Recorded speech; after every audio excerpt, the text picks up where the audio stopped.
Ya, masih membahas biaya UKT atau uang kuliah tunggal yang mahal, terutama untuk di perguruan tinggi negeri yang justru diharapkan bisa memberikan keringanan bagi para mahasiswa untuk mengenyam pendidikan tinggi.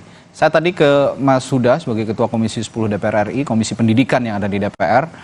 Tadi kalau kata Bung Ali mengatakan nggak semua kampus kok begitu. Ada juga yang bisa mengelola UKT-nya dengan baik dan tidak memberatkan mahasiswa. Tapi ada juga yang menjerit, ada juga yang sangat keras bersuara. Ini menjadi beban bagi kita semua karena ada komersialisasi pendidikan di perguruan tinggi negeri kami, seperti itu kira-kira. Ini mengapa berbeda-beda dari setiap perguruan tinggi negeri? Di mana dispute-nya kira-kira kalau menurut penelaahan Anda, Mas Huda? Ya tentu analisa dan basis kebijakannya harus dilihat dari runtutan ya. Saya setuju disampaikan oleh Bang Ali, tapi harus ditempatkan pada konteks hari ininya. Oke.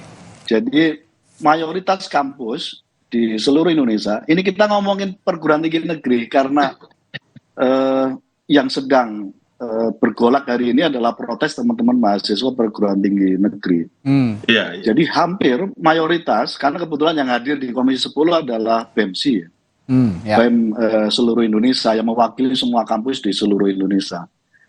Hampir 70% kampus-kampus baik yang berstatus PTNBH maupun PTN Satker dan BLU memang pada posisi mereka mengambil kebijakan yang melampaui dari kapasitas kemampuan orang tua mahasiswa dan mahasiswa sendiri.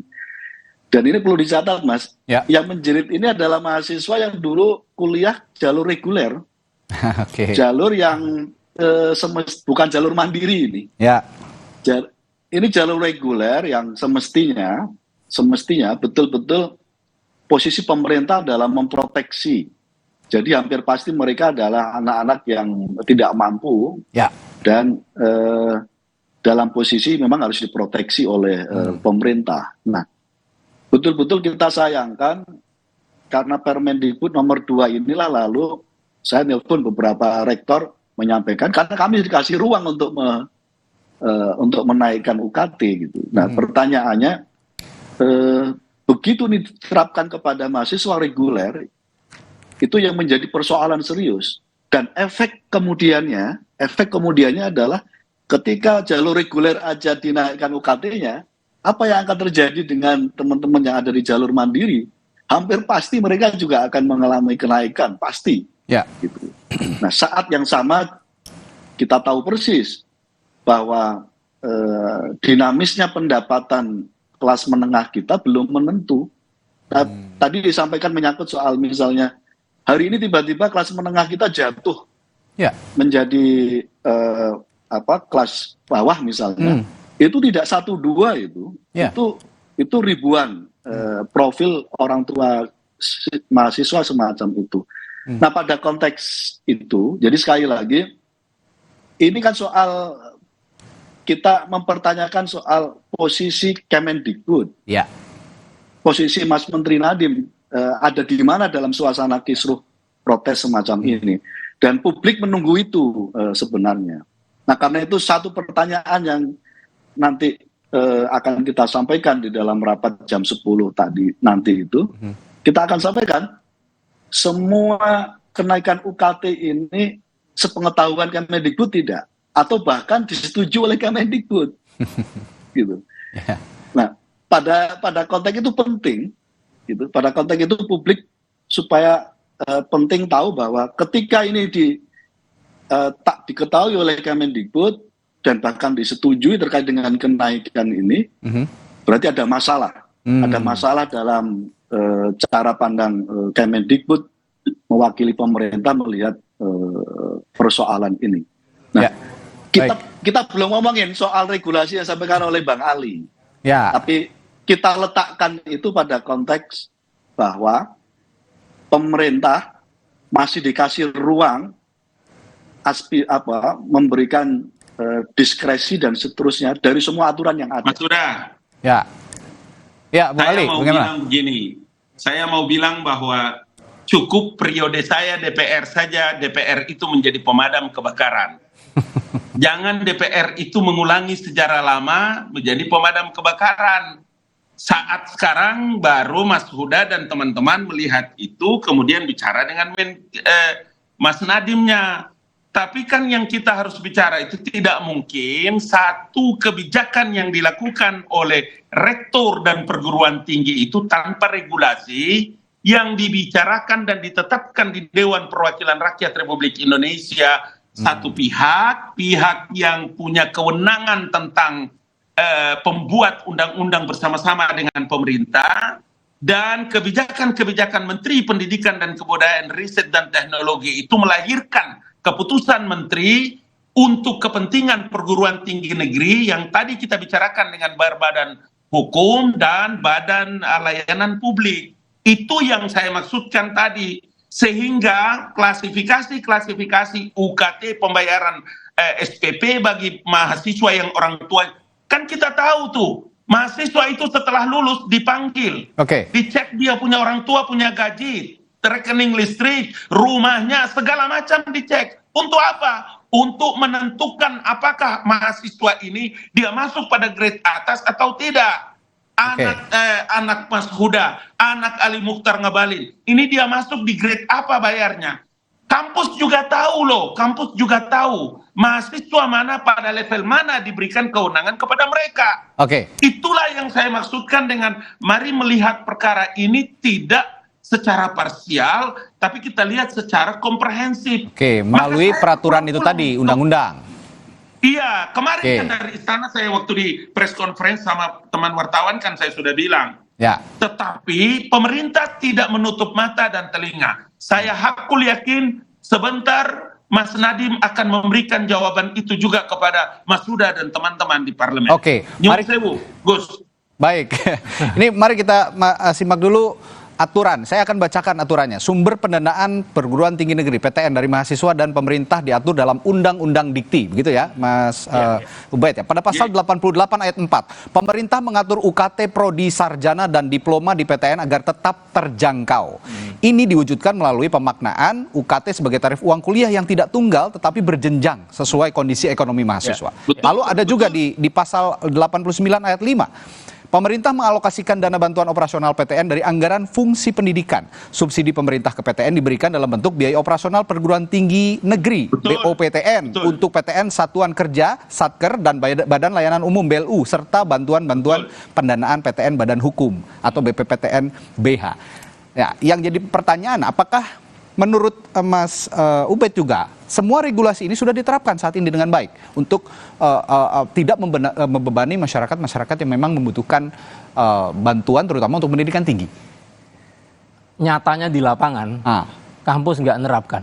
Nggak nerapkan. Apa yang disampaikan Bang Ali tadi. Mahasiswa masuk, kemudian ekonomi akan dicek, listrik akan dicek, nggak ada. Kalau itu dilakukan, maka skema UKT ini akan benar gitu. Artinya, ini yang harus ditertibkan. Ya, artinya mahasiswa kalau masuk kampus dicek, oh ternyata ekonominya ada di golongan 1, pasti dia akan masuk golongan 1. Ya, kenapa hari ini mahasiswa semuanya demo? Saya juga koreksi Bang Ali ya. Di IPB demo Bang, di IPB demo, di UNJ yang disebut oleh Bang Ali tadi juga demo. Masuk demo, nggak ada yang nggak demo. Semua PTN demo Bang. Silakan datang ke UNJ dan IPB Bang, demo Bang. Saya datang ke sana soalnya. Nah, kenapa mereka ini protes? Jelas. Karena mereka merasa bahwa misalnya saya mestinya ada di UKT golongan 1. Kenapa keputusan kampus di golongan 5? Berat gitu. Artinya saya yang mestinya di golongan 2. Masuknya di kampus ternyata golongan 6. Ya berat lah ketika UKT ini yang katanya, ya kata Bang Ali juga tadi kan, menyesuaikan dengan layar kemampuan ekonomi itu kan, mestinya kan harus pas. Nah ketika nggak pas, ya mahasiswa pasti akan jerit. Dan itu semua PTN jerit hari ini. Dan ada ketentuan walau berjenjang tarif UKT tidak boleh melebihi BKT. Apa saat ini masih sesuai BKT atau tidak? Lah, masalahnya BKT-nya ketinggian. Oke. Gitu. Bahkan ada ini kampus juga harus yang ditertibkan melebihi, juga. BKT. Oke. Nah, BKT itu ditentukan di Permendikbud 2 2024 yang melahirkan Kepmen 2024 juga. Dan itu plafonnya ketinggian. Karena itu yang harus bertanggung jawab adalah Kemendikbudristek. Diatur di Permendikbud. Nah, ini berarti nanti juga PR juga buat DPR nanti Mas Huda, biar ditanyakan ke Mas Dading agar BKT ini juga plafonnya dan ketinggian. Gitu ya kira-kira. Brother, begini, saya itu punya anak hampir 1/11 yang sekolah di perguruan tinggi negeri maupun perguruan tinggi swasta. Oke. Rumah kami di Makassar, rumah kami di Jakarta juga difoto. Saya ditanya, dipanggil di perguruan tinggi swasta maupun di perguruan tinggi negeri di Universitas Hasanuddin. Mereka foto rumah saya. Di Mustopo Beragama, di UNJ, mereka wawancarai. Saya dari satu kampus ke kampus, karena anak saya banyak. Itu yang saya bilang, tidak saja karena saya di kantor presiden tahu tentang regulasi, tetapi karena banyak juga anak saya, jadi saya tahu penerapan-penerapan itu dilakukan. Makanya saya bilang tadi, pembayaran UKT dan SPP itu jangan dipukul rata, Pak. Ada jenjangnya, ada tahapan-tahapannya. Siapa yang masuk girit atas, menengah, bawah, bahkan berapa itu pembagiannya. Mas Huda tahu itu, Gus kita ini tahu, ketua kita tahu, Ar-Rais tahu itu. Jadi tidak semua juga jangan juga dilihat ini sebagai satu perkara yang kemudian pemerintah itu tidak turun tangan, menutup mata dan lain-lain. Bukan di situ perkaranya. Tetapi setiap perguruan tinggi negeri itu ada undang-undangnya, ada diberikan kewenangannya. Bagaimana pimpinan, bagaimana perguruan tinggi itu bisa mengatur kehidupan independennya, otonominya. Jadi tidak serta-merta kemudian menteri itu bisa turun tangan di sana. Tunggu dulu, Bung, karena ada undang-undangnya, ada peraturan menterinya dan lain-lain. Maksud saya kenapa harus ini dijelaskan? Supaya masyarakat di Indonesia, khususnya penonton Kompas TV juga pagi ini, itu juga bisa tercerahkan. Jadi kita tidak pakai kacamata kuda melihat ini perkara-perkara ini gitu loh. Ini yang harus kita tertibkan tadi Bung Alim. Mungkin Bung Alim mengalami hal yang normal-normal saja. Tapi kita juga tidak boleh menutup kuping, menutup telinga begitu ketika ada kok tidak sesuai dengan kenyataannya, tidak sesuai dengan regulasinya begitu. Ini yang kita akan tanyakan juga nanti ke Kementerian Pendidikan dan Kebudayaan ketika ada pertemuan juga nanti dengan Mas Huda. Termasuk tadi Mas Huda ya, salah satunya soal plafon yang terlalu tinggi ternyata BKT-nya itu sehingga ya tidak terjangkau juga kalau memang plafonnya tinggi meskipun itu ada layer, kalau layernya tidak pas begitu dengan plafon yang tinggi juga agak sulit dan itu diatur di Permendikbud. Kira-kira upayanya sejauh ini bagaimana untuk menelaah kembali Permendikbud soal BKT ini, Mas Huda? Mas Huda. Ya, Mas Huda. Sorry. Baik. Persis. Jadi hasil evaluasi kita hampir 15 hari setelah kontroversi protes yang cukup kuat dari mahasiswa, kuncinya ada di revisi Permendikbud nomor 2. Karena di situ ada indeks dan kategorisasi yang relatif melampaui dari potensi dari tingkat kemampuan orang tua mahasiswa. Itu yang menjadi pangkal persoalan yang lalu kami putuskan di dalam rapat kami. Permendikbud nomor 2 harus direvisi. Nah, kan lalu kita ngomongin soal sebuah kebijakan dikeluarkan. Ketika Permendikbud dikeluarkan terkait dengan UKT ini, kan berarti ada background sebelumnya disampaikan oleh Mas Ubed itu. Jadi cara pandang bahwa pendidikan mahal itu hari ini menjadi cara pandang Kemendikbud gitu. Kami di DPR bahwa pendidikan itu harus murah, terjangkau, dan berkualitas. Gitu. Nah kalau cara pandang pendidikan itu mahal, berkualitas, tentu tidak sama. Apa yang tadi kita diskusikan menyangkut soal regulasi kita di undang-undang dan seterusnya. Nggak ada undang-undang yang nggak berpihak kepada komitmen penguatan transformasi pendidikan kita. Karena itu dalam undang-undang kita jelas kok bahwa posisi regulasi undang-undang kita adalah pendidikan yang bisa dijangkau, murah, dan berkualitas. Ketika ada turunan kebijakan yang berbeda dengan spirit ini, ya harus dikoreksi.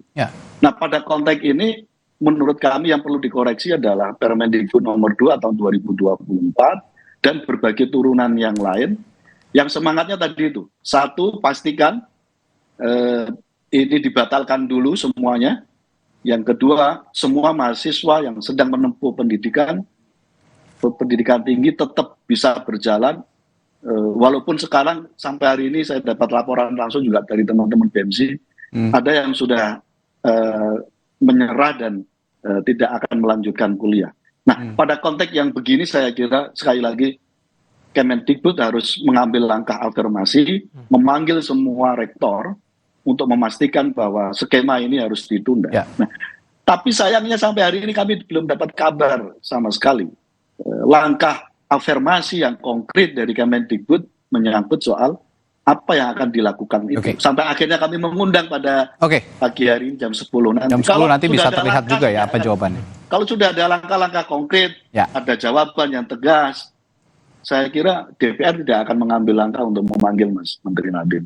Ya, ini kalau bahasa Mas Huda tadi dikoreksi, kalau bahasa saya ditertibkan. Karena saya sepakat, undang-undang itu pasti pro rakyat, begitu. Undang-undang pasti melihat pertimbangannya kepada yang sangat ideal kepada masyarakat kecil, begitu, terutama untuk mengenyam pendidikan tinggi. Tapi ya itu, pada praktiknya ada yang nakal, begitu ya, di tengah jalan ada juga yang lurus. Nah, yang nakal-nakal ini yang harus ditertibkan. Kalau bahasa Mas Huda dikoreksi, saya lebih memilih untuk ditertibkan perguruan tinggi negeri ini yang masih nakal, gitu.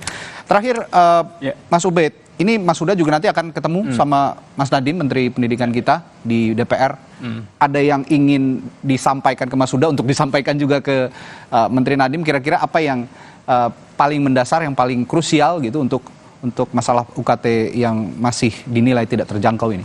Ya, yang jelas kita dukung langkah DPR, Mas Huda dan kawan-kawan di Komisi 10 memanggil pemerintah supaya jelas nih positioningnya.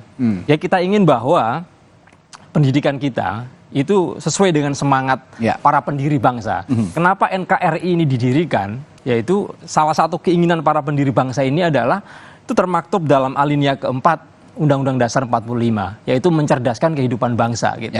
Lalu dalam konteks mencerdaskan kehidupan bangsa, ya semuanya, semua warga negara itu punya hak untuk mendapatkan layanan pendidikan yang berkualitas dan berkeadilan sampai dengan perguruan tinggi. Tidak kemudian seperti pernyataan Kemendikbudristek yang mengatakan negara tidak wajib di soal perguruan tinggi. Kemudian kemarin juga Majelis Rektor juga mengatakan bahwa kita akan pastikan semua mahasiswa yang berprestasi, dia bilang berprestasi itu bisa akses ke perguruan tinggi. Nah, pertanyaannya adalah bagaimana nasib mahasiswa yang tidak berprestasi secara akademik?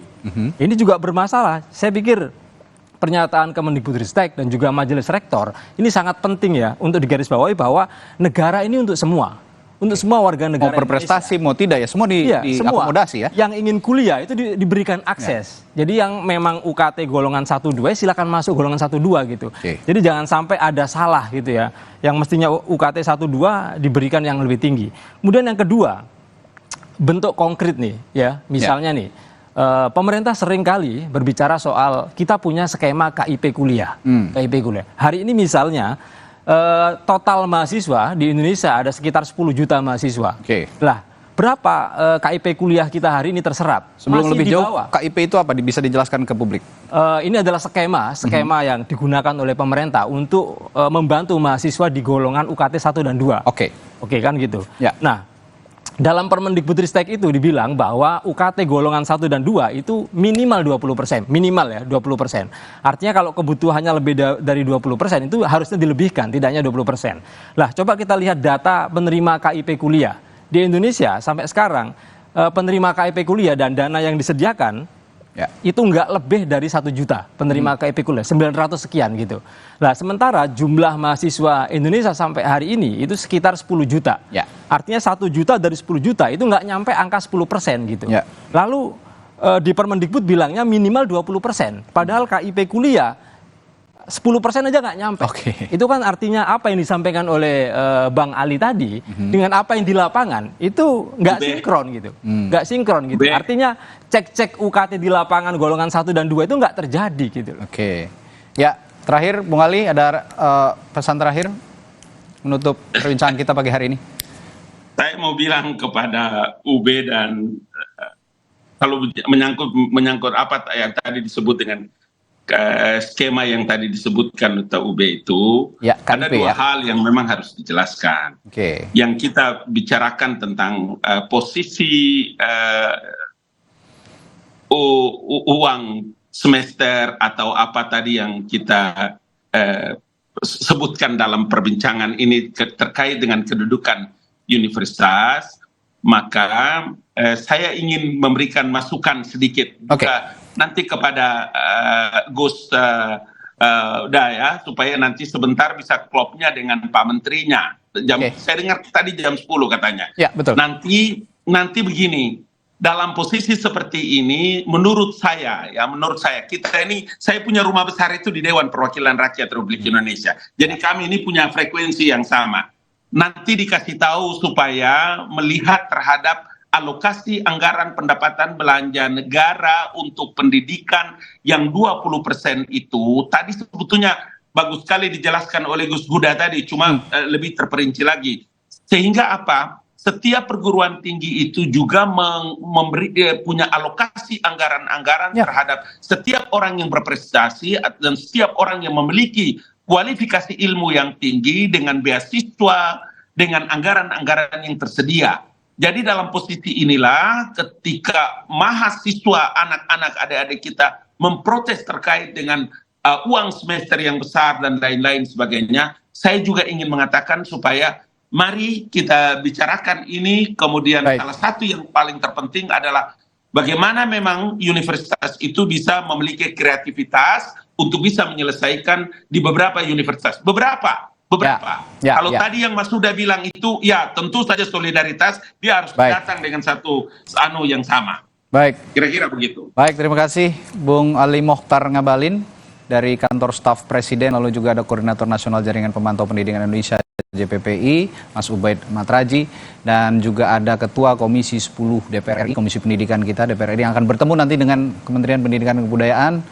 Mohon disampaikan juga pesan-pesan hari ini, perbincangan kita hari ini yang sangat menarik dan diharapkan produktif nanti pertemuannya dengan Pak Menteri, Mas Menteri ya, Mas Huda. Terima kasih Mas Saiful Huda, Ketua Komisi 10 DPR RI telah berbagi perspektifnya juga di pagi hari ini. Sampai jumpa lagi. Sehat selalu semuanya.